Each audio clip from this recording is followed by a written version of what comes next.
Observant and authoritative. When an apple snaps off a branch and accelerates toward the dirt, it looks like the work of an inescapable, commanding grip. We are taught early on to view gravity as the ultimate tether, keeping everything exactly where it belongs. And when you look up at the cosmos, that assumption makes perfect sense. It takes the gravity produced by the massive scale of the Earth to hold the Moon in orbit, and drag entire oceans in its wake to create our tides. Yet a strange contradiction exists. If you sit and stand up, you win a tug-of-war against the planet. Your legs overcome the pull generated by 5.97 septillion kilograms of mass, taking barely any effort. Compare that to the other forces of nature. The strong nuclear force, which binds protons and neutrons together in the center of an atom, is about 100 million trillion times stronger than gravity. Its grip is immense, even though it only operates on a tiny subatomic scale. Or consider electromagnetism. The magnetic force contained in a simple, everyday compass scale easily overpowers the entire gravitational pull of the Earth to point north. Electromagnetism operates on a grand scale, and it outmuscles gravity by a factor of 10 to the 36th power. Gravity only appears dominant in the universe because it operates totally unopposed across massive distances. Stripped of that cosmic advantage, it is incredibly, almost inconceivably weak. This extreme weakness suggests a structural difference in how gravity works. The other fundamental forces operate according to very specific rules. They all rely on precise particles to mediate their effects. Electromagnetism relies on photons, and the strong nuclear force uses gluons. These forces are microscopic machines, transferring energy by swapping smaller particles. But when we look for gravity's mechanics, the machine is empty. There is no particle mediating the pull. Physicists have hypothesized a particle called the graviton to fill this massive mathematical hole. But despite decades of searching, there is zero confirmed evidence that it actually exists. This absence marks gravity as a significant anomaly. While we classify it as a fundamental force, its lack of a physical messenger suggests that its true nature might lie in an entirely different category of physics. To explain this outlier, Albert Einstein proposed a shift in how we view the universe. He theorized that gravity isn't a magnetic pull, but rather the physical warping of spacetime itself. In this model, objects with mass do not drag things toward them.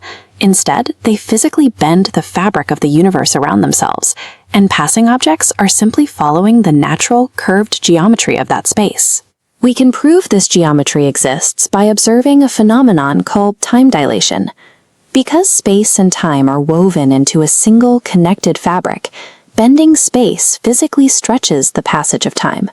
You can measure this directly.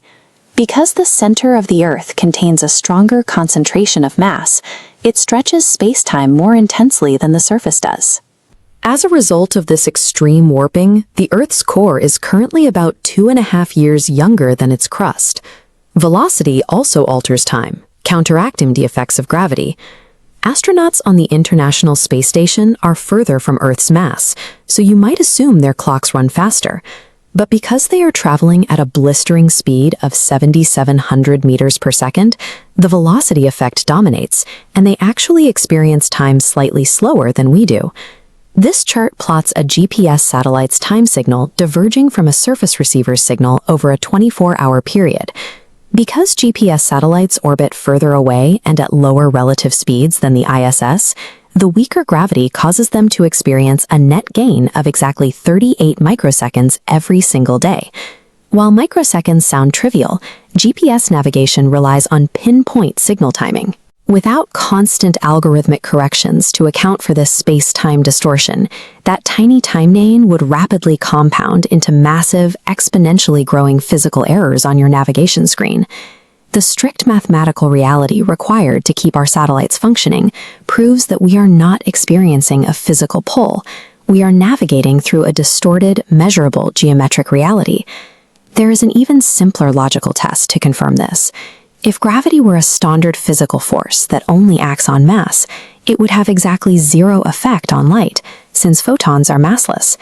Yet through a process called gravitational lensing, we can watch light alter its direction in deep space. The light follows the curving path of space itself as it wraps around massive galaxies. This geometry reaches its most extreme endpoint inside a black hole. Here, the mass concentration is so severe that the warping of spacetime becomes an inescapable well. The geometry of the universe is bent so profoundly that the path forward for light points directly inward. Light's inability to escape a black hole defines gravity as the structural track of the universe. It serves as the path that all things must follow, regardless of whether they have mass. On a macroscopic level, this geometric model is flawless.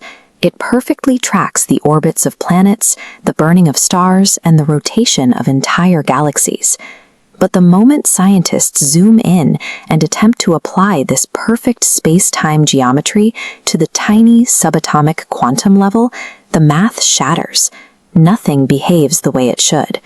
To make gravity fit smoothly alongside the strong nuclear force and electromagnetism, physicists would have to somehow quantize space-time itself. Treating the physical canvas of reality as a fragmented particle generates massive mathematical paradoxes that collapse our current models entirely. Proposed workarounds like string theory and quantum leap theory offer intriguing math, but they remain totally unproven. The brightest minds on Earth are effectively stuck. The phenomenon keeping you tethered to your chair remains science's greatest unresolved mystery. Solving it requires a new framework that can seamlessly merge the grand scale of stars with the chaotic scale of atoms into a single, consistent system.